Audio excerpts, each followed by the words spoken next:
Wise words for families. This is the lesson for this weekend. I am all ears. Have you ever wondered which one is the go-to book in the Bible when it comes to family wisdom and family advice? If you have just said Proverbs, then you're right. The lesson even calls it the family document in which keys to godly life are handed down from parent to child. This week, and specifically in this study, we're all about Proverbs, nothing else but Proverbs, and we're going to find some practical life instructions, but also some advice for our families. But this is so dated. Getting advices from thousands of years ago and wisdom from there, from archaic time that doesn't understand our time. This is asking for trouble. Better moral norms are being built today. Why would one go for wisdom to Proverbs? Taking advices from people who are not the best examples anyway? It's a choice.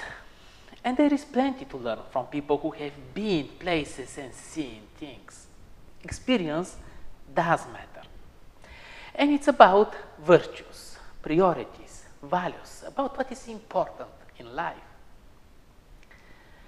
This lesson hits some very big things again, without the opportunity to expand too much on them, but mainly pointing at some wisdom. The lesson starts with some straightforward discussion and instruction about sexual intimacy and sexual temptations. More specifically, Proverbs chapter 5 challenges our human nature and our instincts to be disciplined and controlled because of the dangers that exist out there if we have a reckless sexual behavior. In the passages there, it seems like men in general are warned not to look at or not to go after an adulterous woman. But the same idea, I believe, should apply equally for women who can fall in the same trap. This is how verse 6 from chapter 5 describes this adulterous woman. She gives no thought to the way of her life. Her paths wander aimlessly, but she does not even know it. The lesson challenges us to go after the right woman, to go after the right man, because God's blessings and gifts, as the lesson says, are a privilege of the marriage only. Sex consumed only in marriage is too old school. You get weird looks if you believe that. But one will save himself a lot of pain and disappointment if trusting this old advice. Building deep intimacy, trust, becoming a real one soul, it's an experience that takes time and has its challenges, but it's the greatest satisfaction in life. Commitment, fidelity, integrity, faithfulness.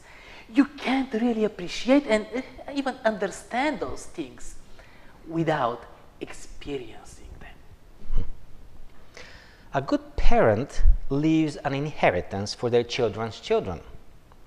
Whoever fears the Lord has a secure fortress, and for their children it will be a refuge. A gentle answer turns away wrath. All these and much more in the book of Proverbs are marking the signs of what is to be the call of a father figure. There is an endless list that we can hand over to every man who becomes a father. However, it is important for him to realize what are the priorities, the priority expectations from his children, taking responsibility of all of them and making no compromises is what's building his home strong and safe. We all know the importance of the father figure. The lesson talks about being the one where your children will find support, devoted affection, guidance, and modeling. Be reliable providers and wise managers of family resources. According to the lesson, fathers must be mindful to give priority to family over work. Be patient and in command of their emotions. They respect their children's dependence upon them. They discipline their children, but are careful not to abuse their position of authority. And one more at the end. In the end, the most important thing a father can do for his children is to love their mother. Wow, where are these perfect people? These are not easy stuff. But it's not about being perfect. We also need support, example, and all these things.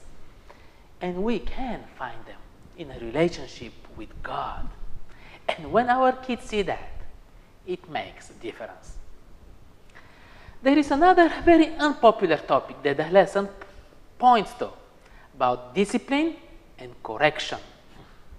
We linger between abuse and lifting any boundaries. But it's not about anger and abuse, but about real leadership and support. Kids need boundaries. They will challenge them.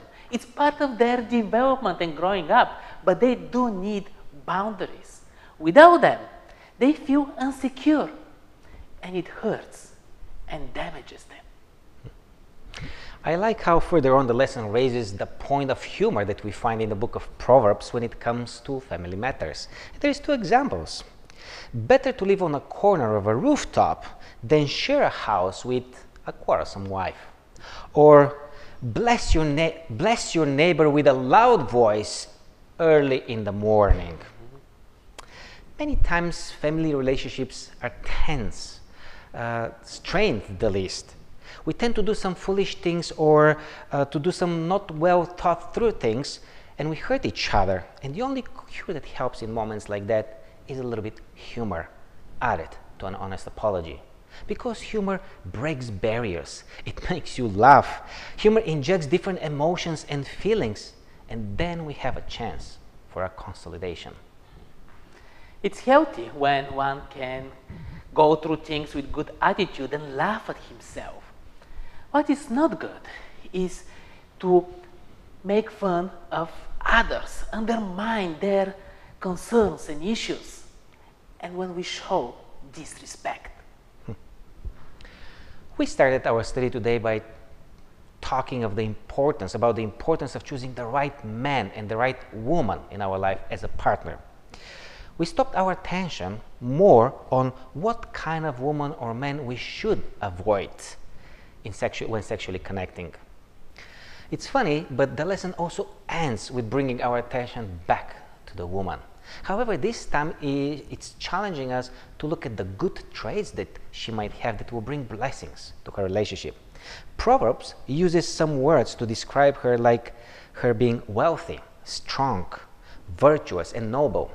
And since these words are probably out of our vocabulary in the 21st century, I noticed that the lesson makes an effort and breaks them down in a much closer to us to understand words like trustworthy, reliable, faithful, kind, compassionate, well-positioned in the industry. I believe that I can confidently pass on to my daughter those qualities of characters as being good fit and measure for her future partner. Lots of wisdom and counsel in this lesson. I'm sure we all have things to reflect on. Next week, the lesson will be the royal love song. See you then.